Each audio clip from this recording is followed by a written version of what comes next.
মা যখন কাঠের টুকরা ধরে ভাসতেছে, এমন সময় তুমি বললে আজরাইল ওর মায়ের গর্ভের থেকে সন্তানটা বের হওয়ার সময় এসে গেছে, সন্তান বের করে দাও। আল্লাহ, মা এক হাত দিয়ে কাঠের টুকরা ধরে সাঁতার কাটে, আর মায়ের প্রসব বেদনা শুরু হয়ে গেল। মা সাঁতার কাটতে কাটতে সন্তান প্রসব করে দিয়েছে। এক হাত দিয়ে তুলে সন্তানটাকে তক্তার ওপরে দিয়ে ভাসে আর বলে, আল্লাহ আমি জানি আমি মারা যাব, আমার ছেলেটাও মারা যাবে কিনা জানি না আল্লাহ, তবে আমার একটা ইচ্ছা ছিল, আমার জীবনের প্রথম শাল দুধটা আমার সন্তানকে একটা বার খাওয়াইতে দাও। মা বারবার সাঁতার কাটে আর বলে, আল্লাহ একটা বার ছেলেকে যদি বুকে লাগাতে পারতাম, একটা শাল দুধ যদি সন্তান খেত, আমার কলিজা ঠান্ডা হয়ে যেত। এমন সময় তুমি ডেকে বললে, আল্লাহ ডেকে বললে, আজরাইল তুমি মহিলার জানটা কবজ করে নিয়ে আসো। আল্লাহ, জীবনে বহু জান কবজ করেছি, কিন্তু এই মহিলার জান কবজ করতে যায় একবার মহিলার মুখের দিকে তাকাই, আর একবার ছোট্ট বাচ্চাটার দিকে তাকাই। বাচ্চাটা উপরের দিকে উঙা উঙা বলতেছে, আর মা তক্তা ধরে ধরে বলতেছে, আল্লাহ বাঁচাও, আল্লাহ একটা বার আমার ছেলেকে শাল দুধটা খাওয়াইতে দাও। এমন সময় তুমি বললে, আজরাইল ওই মায়ের জান কবজ করে নিয়ে আসো। আয় আল্লাহ, আমি তো তোমার কথা শুনতে রাজি। শোনার সাথে সাথে মায়ের জানটা যখন কবজ করে নিয়ে এসেছি, আমি উপরের দিকে আসি, বারবার পিছনের দিকে তাকাই, তাকায় দেখি মা এক হাত দিয়ে তক্তা ধরে ধরে ভাসতেছে। জান যখন কবজ হয়ে গেল, মা কিছু সময় পরে তক্তাটা ছেড়ে দিয়ে মা সমুদ্রের ভিতরে তলায়া গেল। সন্তানটা তক্তার উপরে ভাসে আর ওঙা ওঙা করতেছে। আল্লাহ, ওই দিন আমি তোমার কাছে আসতে যায় বারবার ছেলেটার দিকে তাকায় আমি কান্না করেছিলাম। ও মুসলমান, কিসের বাহাদুরি করো? কত সম্পদ দিয়েছিল আল্লাহ বাদশাহ সাদ্দাতকে। বাদশাহ সাদ্দাতের সময় পয়গম্বরের নাম ছিল হযরতে হুদ আলাইহিস সালাতু ওয়াস সালাম। হযরতে হুদ নবী যখন বাদশাহ সাদ্দাতকে দাওয়াত দেয়, বাদশাহ সাদ্দাত বলতেছে, যদি তোমার আল্লাহকে মানি তাহলে কি হবে? বলে মরার পরে জান্নাত পাবে। যদি না মানি তাহলে কি হবে? বলে মরার পরে জাহান্নামে যাবে। বাদশাহ সাদ্দাত বলে, হুদরে তোমার আল্লাহ যে জান্নাত দিবে, ও জান্নাতটা কেমন হবে? বলে জান্নাতের ভিতরে ফল ফলাদি থাকবে, জান্নাতের ভিতরে গাছপালা থাকবে, জান্নাতের ভিতরে সুন্দরী রমণী থাকবে। জান্নাতের এত বর্ণনা দেওয়ার পরে বাদশাহ সাদ্দাত মুখ ফিরে নিয়ে বলতেছে, যেহেতু তোমার আল্লাহকে আমি মানি না, তার মানে আল্লাহ আমাকে জান্নাতও দিবে না। অতএব দুনিয়াতে আমি একটা জান্নাত বানায়া তার ভিতরে থেকে তারপরে মরতে চাই। মানে সম্পদ হয়েছে, আল্লাহকে কি করেছে? ভুলে গেছে। অবশেষে বাদশাহ সাদ্দাত দুনিয়াতে একটা জান্নাত বানাইছে। ইতিহাসে এসেছে 120 মাইল লম্বা, 50 মাইল প্রস্থ। এ জান্নাত বানাতে সময় লেগেছে 300 বছর। জোরে বলেন কয় বছর? 300 বছর। রাজত্ব করেছে সে 1700 বছর। 300 বছর পর্যন্ত 30,000 শ্রমিক দ্বারা জান্নাত বানাইছে। জান্নাত বানানো শেষ হয়ে গেছে। তারা এসে বলল, বাদশার নামদার, আপনি যেভাবে যেভাবে বলেছেন জিনদের দ্বারা ভিতরে ওইভাবে সাজিয়েছি, জান্নাতটা উদ্বোধন করা লাগবে। বাদশাহ সাদ্দাত বলে, ঠিক আছে, আগামীকাল শনিবার আমি জান্নাত উদ্বোধন করতে যাব। বাদশাহ সাদ্দাত পরের দিন জান্নাত উদ্বোধন করার জন্য ঘোড়ার পিঠে সাওয়ার হয়ে জান্নাতের দিকে রওনা করেছে। লক্ষ্য করে দেখে তার সাইডে একটা মুরব্বী মানুষ বাদশাহ সাদ্দাতের সাথে সাথে যাচ্ছে। বাদশাহ সাদ্দাত বললেন, মুরব্বী, এখন ভিক্ষা দেওয়ার সময় নাই, পিছনে যাও, আগামীকাল এসে ভিক্ষা দেব। কিন্তু মুরব্বী কথাও বলে না, ভিক্ষাও চায় না। বাদশাহ সাদ্দাতও যায়, মুরব্বীও পিছনে পিছনে যায়। বাদশাহ সাদ্দাত ডেকে বলে, মুরব্বী, বললাম তো ভিক্ষা দিতে পারবো না, তুমি চলে যাও। মুরব্বী কোনো কথা বলে না, বাদশাহ সাদ্দাতের ঘোড়ার সাথে সাথে যায়। বাদশাহ সাদ্দাত অবাক হয়ে গেল, কারণ বাদশাহ সাদ্দাত ঘোড়া চালায় যত জোরে যায়, মুরব্বী পায়ে হেঁটেই তার চাইতে জোরে যায়। বাদশা সাদ্দাত যখন চলে গেছে তার জান্নাতের গেটের কাছে, একটা পাও ঘোড়ার পিঠের উপরে আছে, আর একটা পাও নামিয়ে জান্নাতের ভিতরে দিবে। একটা পাও ঘোড়ার পিঠলে লাগামের ভিতরে লাগানো আছে, আর এক পাও মাটিতে ফেলেছে, নেমে জান্নাতের ভিতরে ঢুকবে। এমন সময় মুরব্বি কাছে যায় বলে, বাদশা রে, পা নামানোর সময় নাই, সময় এসেছে, চলে যেতে হবে। বাদশা সাদ্দাত ডেকে বলে, মুরব্বি কে আপনি? মুরব্বি ডেকে বলে, বাদশা রে, আমি দুনিয়ার কোনো ভিক্ষুক নই, আমি তোমার আজরাইল, সময় এসেছে, তোমাকে চলে যেতে হবে। বাদশা সাদ্দাত ডেকে বলে, আজরাইল ভাই, আমার কি যাওয়ার সময় এসেছে? বলে, হ্যাঁ, এখনই চলে যেতে হবে। বাদশা সাদ্দাত ডেকে বলে, আজরাইল ভাই, 300 বছর পর্যন্ত জান্নাত বানাইছি, যদি একটু সময় দাও, আমি জান্নাতের এই দরজা দিয়ে ঢুকে ওই দরজা দিয়ে বের হয়ে চলে যাব। আজরাইল বলে, বন্ধুরে, জান্নাতে ঢোকা তো দূরের কথা, ঘোড়ার লাগাম থেকে আরেক পা নামানোর সময় নাই। বাদশা সাদ্দাত ডেকে বলে, আজরাইল, একটা বার যদি জান্নাতের ভিতরে ঢুকতে দাও, জান্নাতের এই দরজা দিয়ে ঢুকে ওই দরজা দিয়ে বের হয়ে আমার স্থাবর অস্থাবর যা কিছু আছে সব তোমার নামে লিখে দেব। আজরাইল কি ঘুষ খায়? কথা কয় না। খায় কি? আজরাইলে খায় না ঘুষ। শোনো রে ও মানুষ, কি হবে কোটি টাকার পাহাড় গড়িয়া, আইসো খালি যাইবা খালি 3 টুকরা কাফন লইয়া, আইসো খালি যাইবা খালি 3 টুকরো কাফন লইয়া। অর্থ সম্পদ ব্যাংক ব্যালান্সের কেন কর বড়াই, মরিলে কাল 2 দিন, মিশে ভবের লড়াই, মিশে ভবের লড়াই। নাম খ্যাতি সম্পদের পাহাড় যাবে না সঙ্গে তোমার, নাম খ্যাতি সম্পদের পাহাড় যাবে না সঙ্গে তোমার, থাকবে পরিয়া, আইসো খালি যাইবা খালি 3 টুকরো কাফন লইয়া, আইসো খালি যাইবা খালি 3 টুকরো কাফন লইয়া। দেহ ছেড়ে প্রাণ পাখিটা গেলে রমন উড়ে, আপন পর সবই বুঝবে তখন ভবপুরে, তখন ভবপুরে।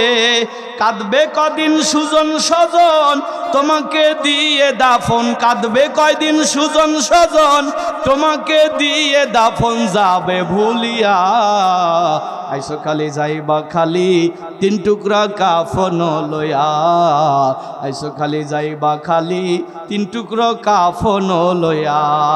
আজরাইলে খায় না ঘুষ, শোনো রে ও মানুষ, কি হবে কোটি টাকার পাহাড় গড়িয়া, আইসো খালি যাইবা খালি 3 টুকরো কাফন লইয়া। জোরে বলেন ঠিক কিনা? আজরাইল ডেকে বলে, ও বাদশা, আমি তো ঘুষও খাই না, আপনাকে যেতেও দেব না। বাদশা যখন কান্না করতেছে, আজরাইলকে আল্লাহ ডেকে বলে, আজরাইল, সময় এসেছে, জানটা কবজ করে নিয়ে এসো। আজরাইল বাদশা সাদ্দাতের জানটা নিয়ে যখন টান দিয়ে চলে যাচ্ছে, পিছনের দিকে তাকায় আজরাইল নিজেই কান্না করে দিয়েছে। আল্লাহ ডেকে বলে, আজরাইল, আমি তো তোমাকে এভাবে সৃষ্টি করিনি, তুমি কেন কান্না করলে?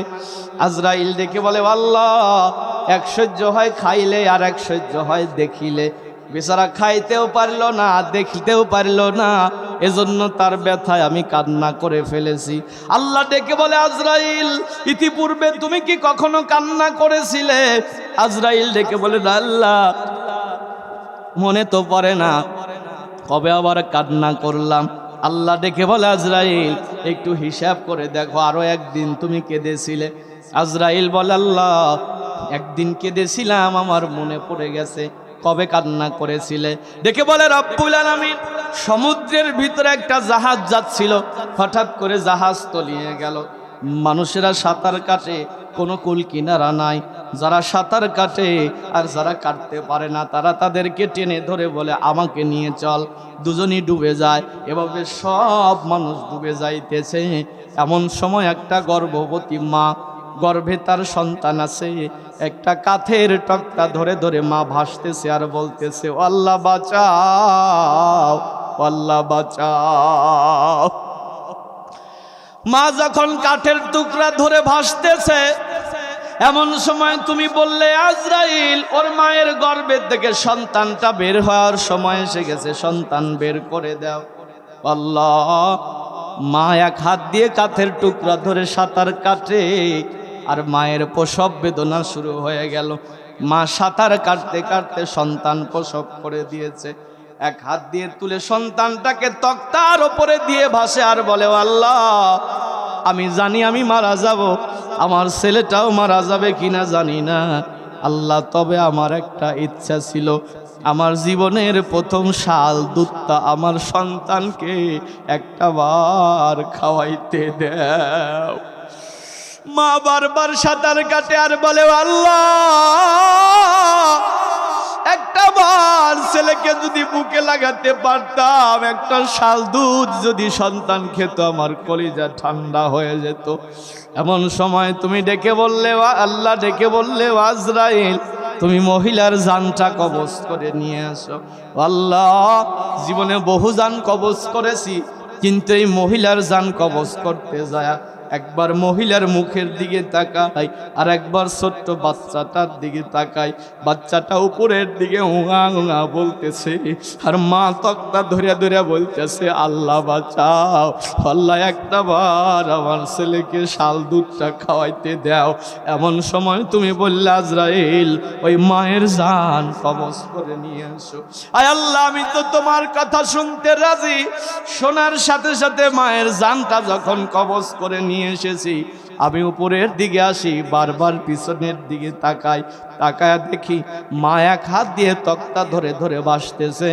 জান যখন কবজ হয়ে গেল, মা কিছু সময় পরে তক্তাটা ছেড়ে দিয়ে মা সমুদ্রের ভিতরে তলায় গেল। সন্তানটা তক্তার ওপরে ভাসে আর ওঙা ওঙা করতেছে। আল্লাহ, ওই দিন আমি তোমার কাছে আসতে যায় বারবার ছেলেটার দিকে তাকায় আমি কান্না করেছিলাম।